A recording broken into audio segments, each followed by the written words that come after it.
Hi guys, Bigg Boss Malayalam season 7 episode live update ആയിട്ട് എത്തിയിരിക്കുകയാണ് കേട്ടോ. അപ്പോൾ നമ്മൾ ഓൾറെഡി പറഞ്ഞായിരുന്നു രേണുസുതി വാക്ക്ഡ് ഔട്ട് ആയെന്ന്.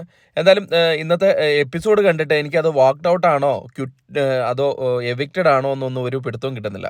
അങ്ങനത്തെ രീതിയിലുള്ളൊരു സീനാണ് കാണിക്കുന്നത്. എന്തായാലും ലാലേട്ടൻ വന്നിട്ട് പറയാണ്, എനിക്ക് അങ്ങോട്ടൊന്നും കയറണമെന്നൊന്നും തോന്നുന്നില്ല, എന്നിരുന്നാൽ കൂടെ ഓണം അല്ലേ, അതുകൊണ്ട് ഞാൻ ബിഗ് ബോസ് ഹൗസിനുള്ളിലേക്ക് കയറുകയാണെന്ന് പറഞ്ഞിട്ട് ലാലേട്ടൻ ബിഗ് ബോസ് ഹൗസിനുള്ളിലേക്ക് വരികയാണ്. സാധാരണ എല്ലാ ഓണത്തിനും ലാലേട്ടൻ കയറാറുണ്ട്. അതുപോലെ ഇത്തവണയും കയറിയിട്ട് നമ്മുടെ ജിസേലിൻ്റെയും ആര്യൻ്റെയും നടുക്കിരുന്നിട്ട് ലാലേട്ടൻ പറയാണ്, ഇവിടെ ഒരാൾ എപ്പോഴും ക്യാമറയെ നോക്കി പറയാറുണ്ടല്ലോ, എനിക്ക് വീട്ടിൽ പോകണമെന്ന്.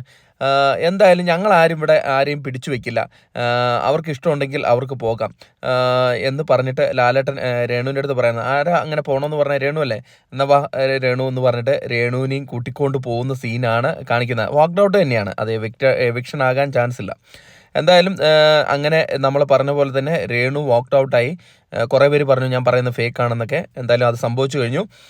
അപ്പോൾ കൂടുതൽ ബിഗ് ബോസ് അപ്ഡേറ്റുകൾ അറിയാനായിട്ട് നമ്മുടെ ചാനൽ സന്ദർശിക്കുക. ചാനൽ സബ്സ്ക്രൈബ് ചെയ്യില്ലെങ്കിൽ ദയവിത് ചാനൽ സബ്സ്ക്രൈബ് ചെയ്ത് കാണുക. നാളെ ഒരു ട്വിസ്റ്റും കൂടെ ഉണ്ട്, അത് നമ്മുടെ വീഡിയോ കൂടെ ഓൾറെഡി പറഞ്ഞു കഴിഞ്ഞു. ഏതായാലും ഇപ്പോൾ രേണു വാക്ക്ഡ് ഔട്ടായി. കൂടുതൽ അപ്ഡേറ്റുകളുമായിട്ട് അടുത്തൊരു വീഡിയോ ആയിട്ട് കാണുന്നു. Tata bye.